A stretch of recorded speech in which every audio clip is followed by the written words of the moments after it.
One thing you learned quickly in your 30s. In my 30s. Wow. I've been married my entire 30s.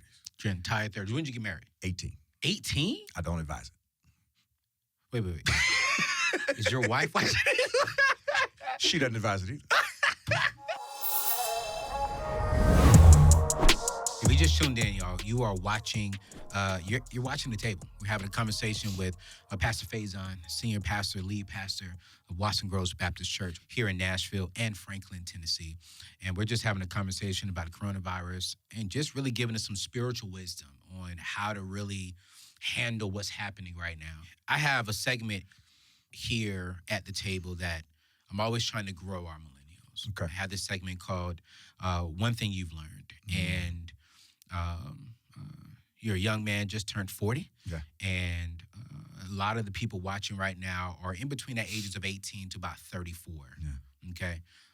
And I'm always telling them one thing I'm learning from reading a book. This year I started this whole new campaign. I'm going to read 2 books a month. Awesome. And I share with them some things Awesome. that I'm learning. What is one thing that you've learned, and what is one book you would recommend a young person read? Wow. So they're about to have a lot of time on their hands.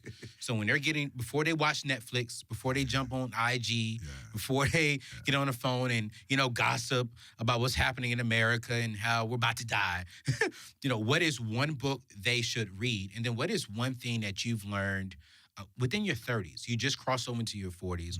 What would be one thing that you learned in your 30s? Oh, wow, man. Which one you want first? Either one.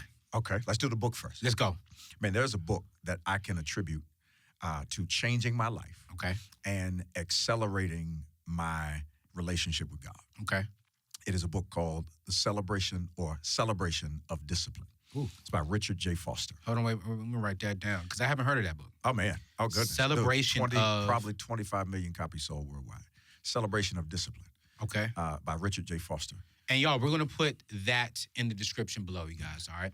Richard Foster is, a Quaker.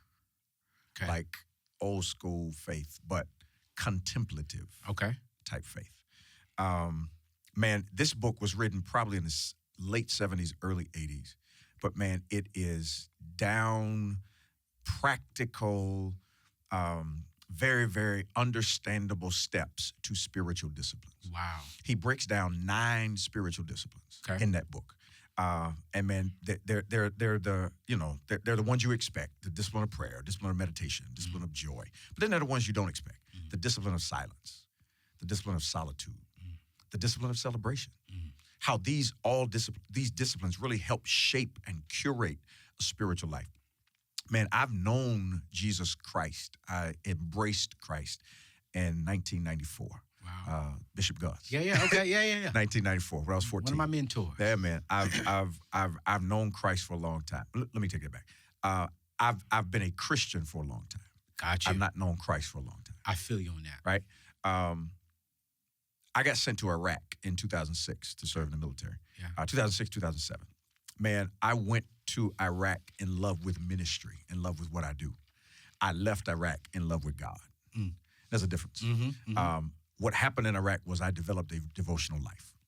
I didn't have language for it. I didn't have process and formula for it. I just knew that my prayer life needed to increase because I was in a war zone. Yeah. Just kind of made sense, Let's right? just be real. Yeah. Very utilitarian. You understand?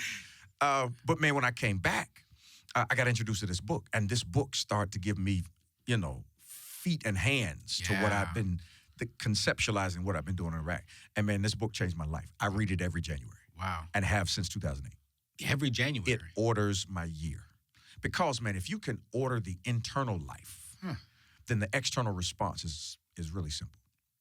Too many of us are costuming and elaborately decorating the external response, but not doing the internal work. Yeah. This book forced me to do the internal work. And it's in language that anybody can understand. So like an 18-year-old will understand it. Man, I promise you, it'll change your life. First line of that book. Yeah. Richard Foster says, superficiality is the curse of this age. That's the first sentence. Superficiality is the curse of this age. We do not need smarter people or wiser people. He says we need deeper people. Deeper people. That's the first paragraph. And so, punch you in the mouth from the first read. and then and then proceed to reconstruct your life for you. That's it. It's an amazing book. Celebration of Discipline. Yes. All right. One thing you learned quickly in your 30s. In my 30s.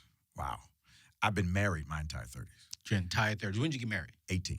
18? I don't advise Wait. it. Is your wife watching this?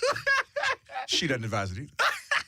Oh man, this might be another show. I gotta bring you back on this for might another be another show. Something else. You got married at 18. Sophomores, and if you would do it again, you would not do it again. Sophomores in college, we got married.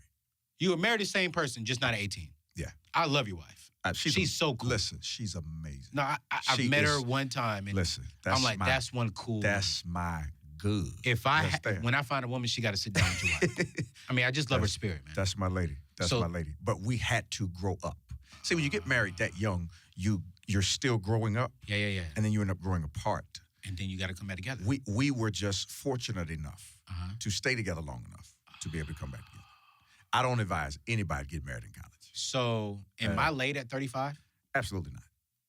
See, some pastors would say I'm screwed because I'm not absolutely with someone at 35. Absolutely. Says who? Tell me the book. Oh. Tell me show me the manual where you got to be married at 35. Man, that's good. Show me that. That's good.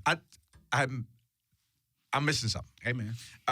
Would you rather be single and productive and happy, or married, frustrated and angry? So is that one thing you learned? No, that's not one thing I learned. Here's one thing I learned. You're show me your friends, I'll show you your future. That's what I learned. That's what you learned. That's what I learned. I think we don't give enough attention to the people who share space with us and do life with us. That's good. And in your 30s, man, you start to discover. See, in your 20s, you're relational. Yeah. But in your 30s, man, you start making these long-term decisions and long-term kind of moves and moments that the circle matters. Yeah. The circle matters. Yeah, it does. So who you put in your space, who regularly becomes that iron that sharpens you and you sharpen them is absolutely vital. So your friends dictate your future, period. Yeah. He's in my circle, y'all. I listen to this guy every single Sunday. And honestly, Pastor, your word has not just changed my life, but it has helped bring a lot of clarity to things that's going on in my life. So God be praised. I thank you for that.